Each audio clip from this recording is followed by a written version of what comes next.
Hi everyone! Ayun, so nandito po tayo ngayon sa gitna ng gubat ba siyang masasabi. So guys, pupunta po tayo ngayon sa tabing ilog. Makapag-banding with my co-teachers. Vlog-vlog ba na ako, be? Wala akong pang-upload sa YouTube. Yan, so ay, ang ganda ng ilog. Gusto nyo anong tawag dyan? Jump. Ayan, may lubid. Pero hindi ko kakayanin niya kasi hindi ako marunong mag-langoy.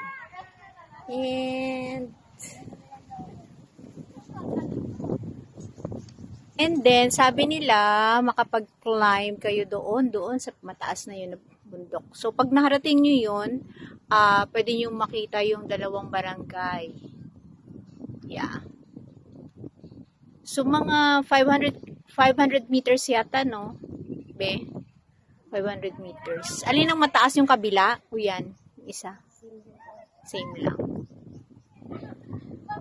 So, yan na rin yung bundok na natatanong kapag nandun ko papunta ng Tagbato yata eh. Yes. Actually, puro bundok po yan dyan. Gusto mong makarating ng Makaraskas papunta na Bahili, Makaraskas hanggang doon sa kabila daan.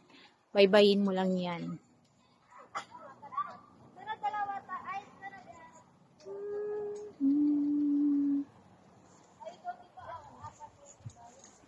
Meron na rin po silang cottage dito. Nga lang kailangan lang i-develop. Ayan. And then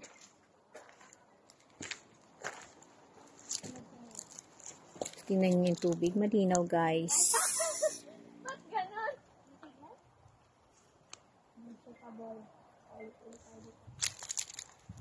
And napakasariwa ng hangin, fresh air.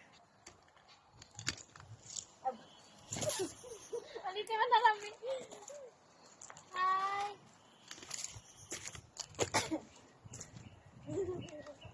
So, meron din silang signage.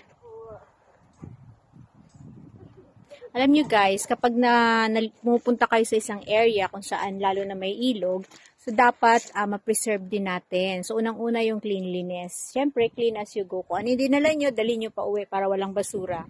Okay? Pangalawa, hindi pwedeng maglaba. Jokes. Hindi pwedeng maglaba sa ilog kasi alam nyo na, yung detergent soap, yung chemical na nandun sa sabon, mapupunta sa tubig. And then, syempre, pupunta yan doon sa dagat, wherein maraming mga life or living things na nandoon. At, syempre, pwede silang malason doon sa chemical na meron sa sabon. Okay, siguro pwede lang kumuha ng tubig at maglabas sa side ng ilog, and then, huwag lang ibubuhos doon. So, yun po, para na po protection na natin yung ilog. Okay. So, parang hindi na lang sa picture nakikita yung ilog, yung malinis na ilog. Yes. Kasi baka balang araw yung ilog ay nasa libro na lang, nasa internet na lang, wala nang totoong ilog. Actually guys, malalim daw po ito before. Hinuhukayan din nila gamit ang backhoe. Kaso lang, kapag nagkaroon ng malakas na pag-ulan, nagkukos ng baha. So, natural yung mga bato doon sa taas ay nadadala ng malakas na agos papunta dito sa baba. Kaya, bumababaw, lumalapad ang ilog at bumababaw ito. So, wherein, yun na, medyo kumukunti ang tubig, na stuck na tubig. So, kaya ini-enhance lang po nila ito. Hinukay-hukayan ng backhoe para makapag-swimming ka, lalo na doon banda. Yan, sa malalim siya.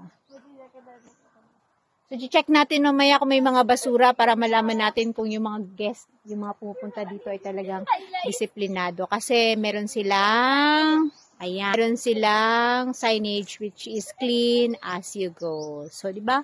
Malalaman natin kung may disiplina yung mga guest dito. Bawat cottage guys meron, ayun. Hi guys. Sign lang natin yung, yan siya, yan. O, may signage dyan, di ba? So, yung mga pansin natin, meron sila ditong basurahan. Ayan. Nga lang may nakakalat pa rin doon. Yan. So, malaki-laki yung cottage na to. Ayan. Kung gusto nyo ng kakaiba, tahimik, pero malinis naman and nature ang dating. Nature focus ka. Pwede kang pumunta dito. Yeah.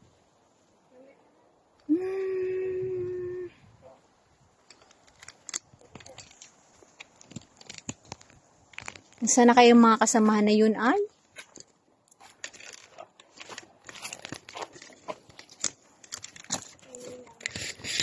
Sabi nila 1 p.m.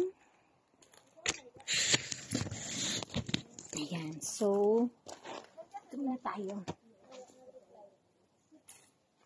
Di pag makapag-live, malakas ang signal? Okay.